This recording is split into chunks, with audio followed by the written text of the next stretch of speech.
Hi, I'm Tamara and welcome to my YouTube channel. Are you in a relationship with a narcissist? Could be or could be not.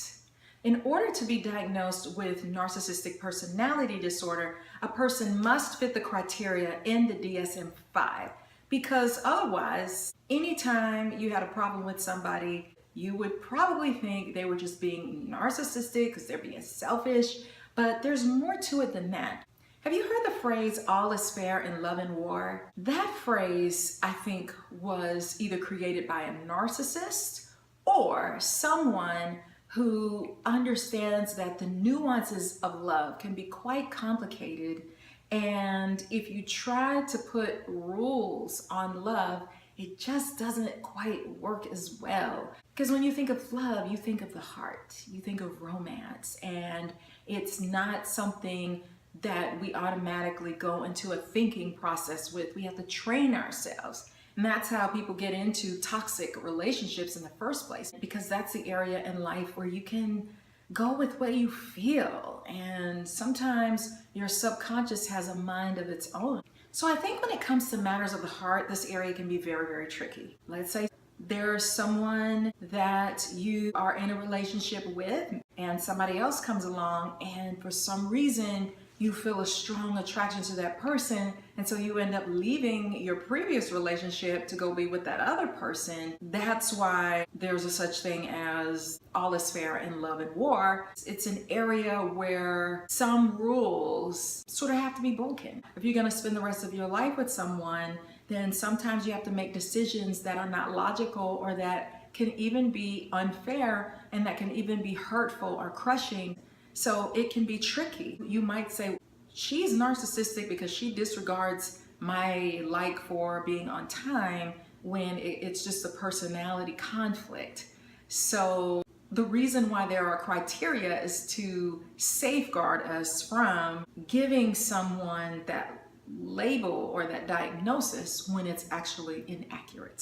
So when you think of a narcissistic person, you think of someone who lacks a conscience. They don't have empathy, they don't care about people, they care about themselves, they don't know how to feel for other people. However, I think in our society, sometimes there are people who turn that consciousness dial off when it comes to relationships, and they start breaking all of the rules based on what society has conditioned us to believe. Let's just get this out of the way.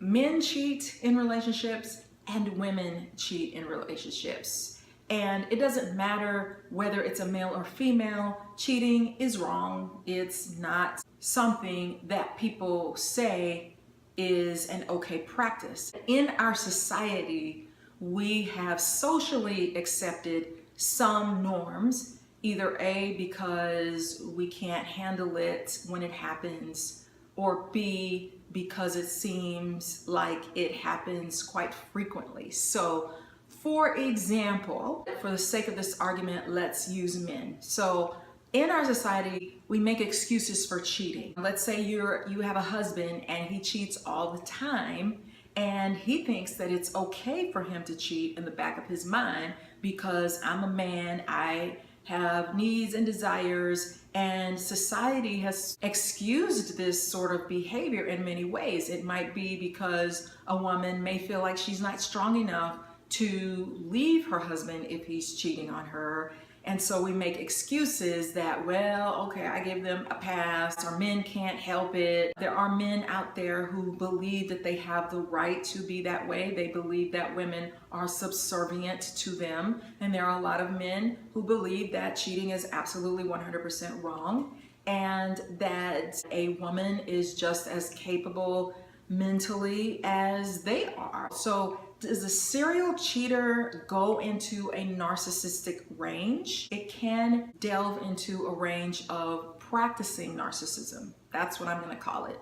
I'm going to say if you are a serial cheater and for whatever reason it's society or it's socially accepted when you say, well, I cheat because she does this, that, and the other, it's because of her that I do that, I say you are practicing narcissism. Do you have the full-blown disorder? I think you are delving in it because you have turned off your conscious dial, having a conscience or empathy or sympathy for other people for some reason in this area, and you deem it acceptable when in fact it is not acceptable, and it is having a disregard and a lack of consciousness. So if you were to put your mother or your daughter in that situation, would that be okay for another man to treat them that way? The answer would be absolutely not. Same thing could go for a woman. So I think in relationships, I would encourage people to have more empathy and compassion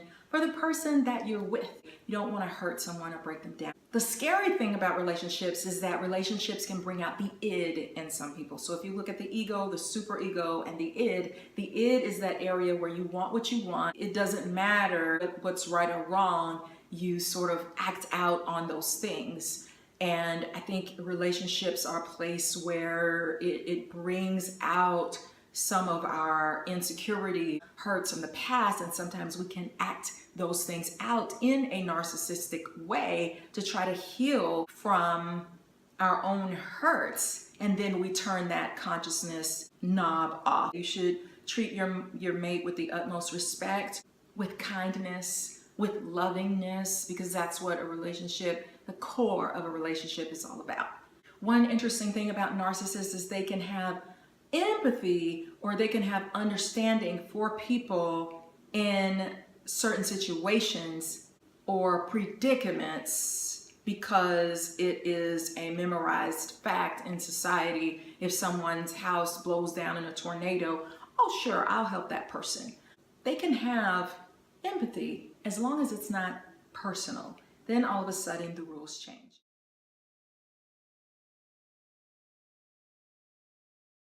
If a person is practicing abuse in relationships, and abuse can go both ways. There are women who are extremely abusive, and that is completely unacceptable. But can you practice different types of abuse and not be a narcissist?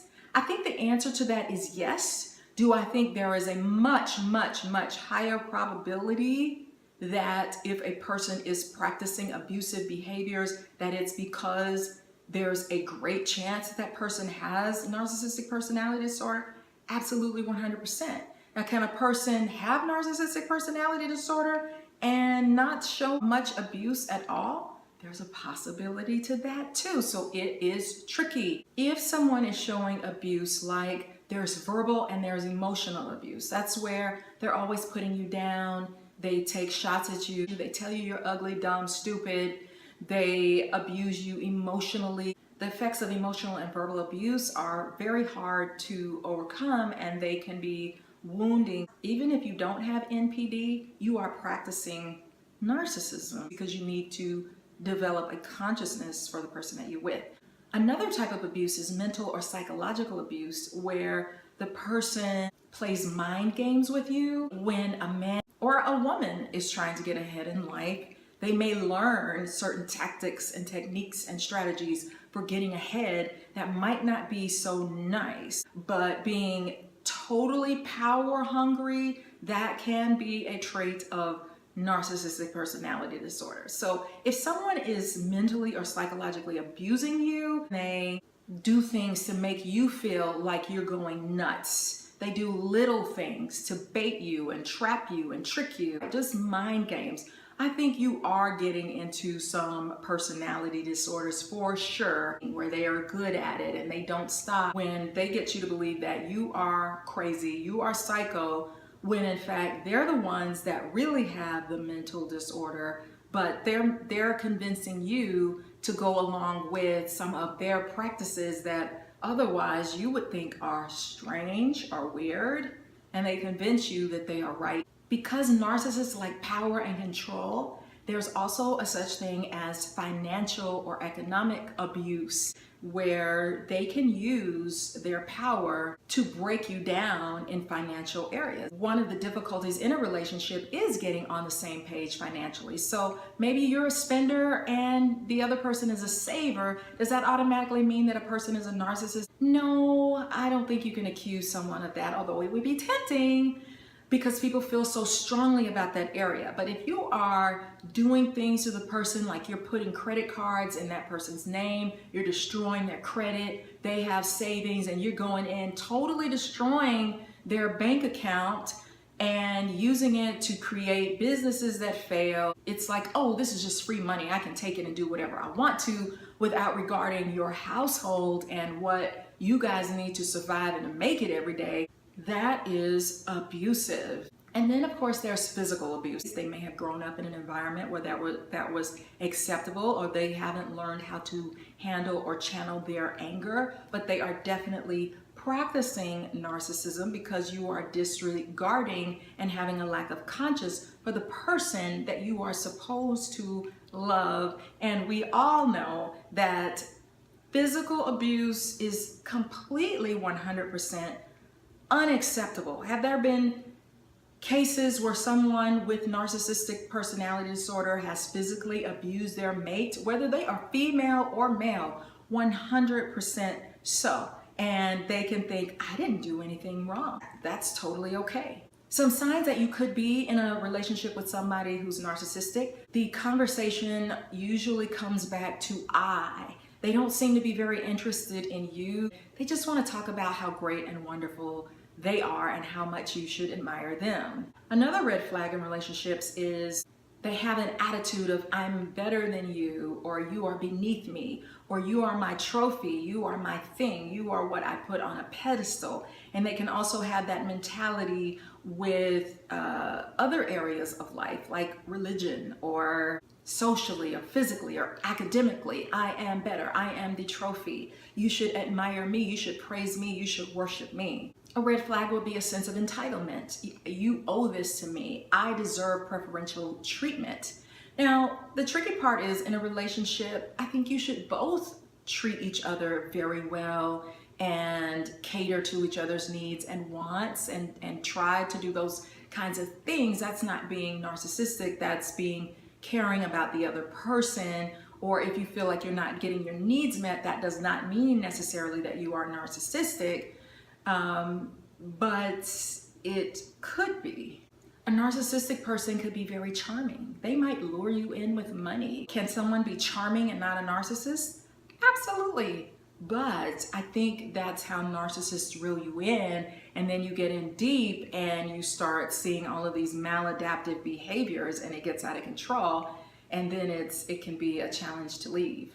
Narcissists tend to be rule breakers. Like, let's say, have you ever been in a situation where you were clearly waiting for a park and somebody comes in and they take that park? That might be a person who's a narcissist. They might not feel like they have to obey traffic laws, or if they're stopped for breaking a law, that why are you stopping me? I can do this. Or who do you think you are? Do you know who I am? Another red flag is they are totally inconsiderate of your boundaries, of your possessions, of your feelings, of who you are as a person. Can that happen in relationships? Absolutely. Sometimes people can get into very bad habits in relationships or take each other for granted.